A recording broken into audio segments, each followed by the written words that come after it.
तो यार कैसे हैं आप लोग यार। डॉक्टर डेविल एपिसोड 46 की स्टार्टिंग में हमें मिस चैंग को दिखाया जाता है जो वोल्टन का स्वागत कर रही होती है। वो कहती है कि वोल्टन आइए, ये सीट आपके लिए ही है, ये सीट आपके लिए खास सजाई हुई है।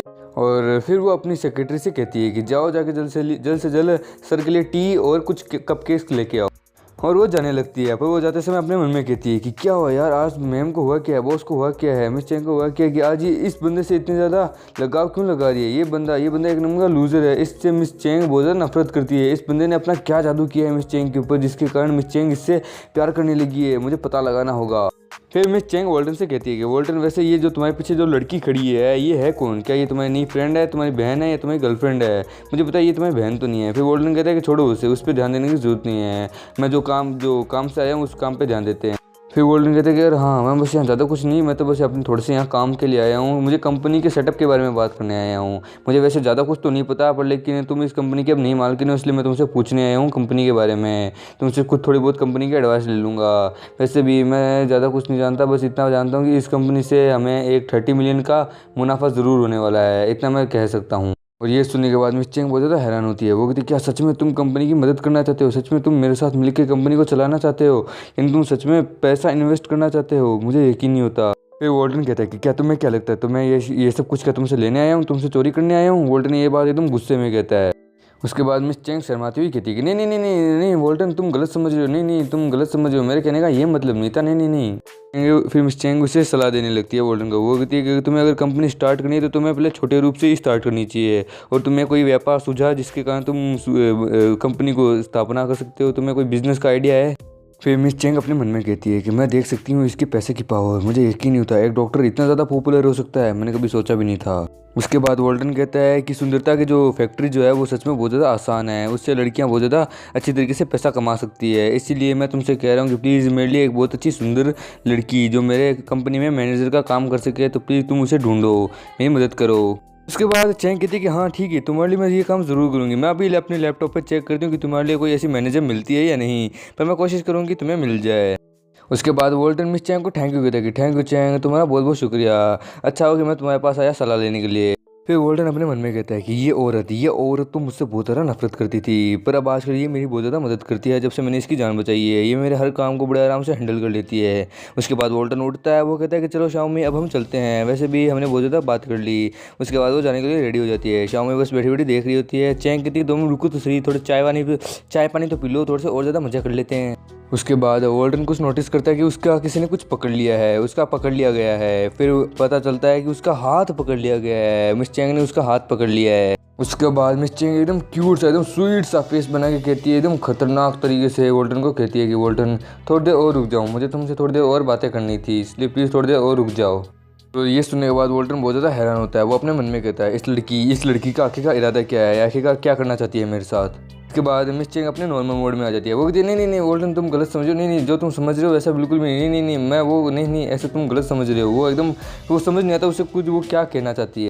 उसके बाद मिस चैंग कहती है ठीक है चलो भूल जाओ, अभी जो कुछ भी हो यहाँ भूल जाओ, हम जो काम करे थे वो काम करते हैं, हम अपने टॉपिक पे वापस आते हैं, भूल जाओ कुछ भी नहीं हुआ, ये माना कि कुछ भी नहीं हुआ।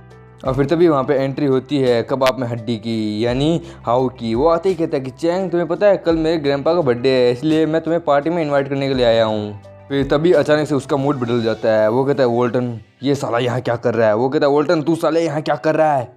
के बाद वोल्टन उसके पास से गुजरता है। वो कहता है कि अपने काम से काम रख, मेरे काम में ज़्यादा दखलंदाजी मत दे, नहीं तो तेरा वो हाल करूँगा कि तेरा खुद का दादा भी तेरे को नहीं पहचान पाएगा कि मेरा पोता कौन है। उसके बाद वो दोनों लड़ने लगते हैं। हाउ कहता है कि क्या तुझे मुझसे लड़ना है, क्या तू चैंग को नीचा दिखाने आया है। वोल्टन कहता है कि साले शुरुआत तूने की थी, अगर तेरे को मुझसे पंगा लेना है लड़ना है तो सामने मैदान में आ, ऐसे मुंह छुपे क्यों दिख रहे हैं, लड़कियों के पीछे क्या छुपता है, चल सामने आना, आजा, मर्द नहीं है क्या तू असली। उसके बाद वो लड़ने लगते हैं। उसके बाद हाउ कहता है ठीक है चलो छोड़ो, तो अगर तुम यहाँ मिस चैंग से माफ़ी मांगने आए हो तो मांग सकते हो, मुझे इससे कोई दिक्कत नहीं है, पर तेरी और मेरी कोई दुश्मनी नहीं है, सिर्फ एक चीज़ की दुश्मनी है, वो तू जानता है। फिर वोल्टन कहता है क्या तू मुझे सिखाना चाहता है कि मैं माफ़ी मांगूँ। अबे साले अपने काम से काम रख, नहीं तो याद है ना जो पहली वाली बात है वो वापस दोहराता हूँ, ऐसा हाल करूँगा तेरे दादा का तेरा खानदान बाद में तेरे को नहीं पहचान पाएगा कि हमारा वारिस कौन है। फिर वोल्टन और शाओमी दोनों रास्ते में चल रहे होते हैं, भेलपुरी खा रहे होते हैं। वोल्टन शाओमी से कह रहा होता है कि शाओमी अगर वो अगर अपनी हार नहीं मानता ना तो पक्का कहता हूँ मैं उसके मुंह पे एकदम मुक्का जड़ देता, एकदम भर के एकदम मुक्का देता, मैं उसका वो हाल करता कसम से उसका परिवार उसे पहचान नहीं पाता कि हमारा बेटा कौन है। फिर शाम में वॉर्डन को कहती है कि हाओ हाओ ओयांग, ये नाम मैंने सुना है, इस फैमिली के बारे में मैंने सुना है, ये फैमिली बहुत ज़्यादा पावरफुल है और तुम ये फैमिली की हो, तुम्हारी फैमिली भी बहुत ज़्यादा पावरफुल है, पर फिर भी तुम दोनों लड़ते झगड़ते रहते हो, आखिर ऐसा क्यों? आखिरकार मुझे समझ नहीं आ रहा कि तुम दोनों एक दूसरे के खिलाफ इतने ज़्यादा गुस्से में क्यों रहते हो। फिर वॉल्टन कहता है कि हाँ तो मैं क्या करूँ, है हम दोनों एक दूसरे के खिलाफ लड़ते रहते हैं, पर मैं उससे ज़्यादा पावरफुल हूँ, मेरे पास दिमाग है, मेरी फैमिली भी बहुत ज़्यादा पावरफुल है। फिर शाम में उसे बताती है कि हाँ ये बात तो है, पर लेकिन पूरी दुनिया में कई ऐसी फैमिलीज है जो बहुत ज़्यादा पावरफुल है, उन सब की फाइनेंशियल कंडीशन भी बहुत ज़्यादा बढ़िया है, तुम दोनों की फाइनेंशियल कंडीशन भी बहुत ज़्यादा बढ़िया है तुम लोगों की फैमिली की। उसके बाद वो कहती है कि दुनिया में 4 तरीके की या फिर अन्य बहुत सारी फैमिलीज़ है जो हज़ारों सालों से राज करती आई है। उसके बाद शाम में उसे 5 या 4 फैमिलीज़ के नाम बता दिए, जिनमें से पहली है गानगुन फैमिली, दूसरी है सीतू फैमिली और तीसरी है नानगोन फैमिली और चौथी है हाओ की फैमिली और 5वीं है हमारे वॉल्टन साहब की फैमिली। फिर वॉल्टन साहब कहते हैं कि हाँ तो मैं क्या करूँ, मुझे थोड़ी ना उनसे पैसा मिलने वाला है, उनसे पावर मिलने वाली है, तो मेरा इससे क्या फ़ायदा है, निकलो। फिर वॉल्टन कहते हैं कि हाँ तो होने दो, तो वो भले ही सबसे ज़्यादा पावरफुल भले ही क्यों ना हो, पर है तो सभी इंसान ना, कोई भी इमोर्टल तो नहीं है ना, सभी मॉर्टल ही है ना, मरने वालों में से तो सभी हैं, मैं भी मरने वालों में से भी हूँ।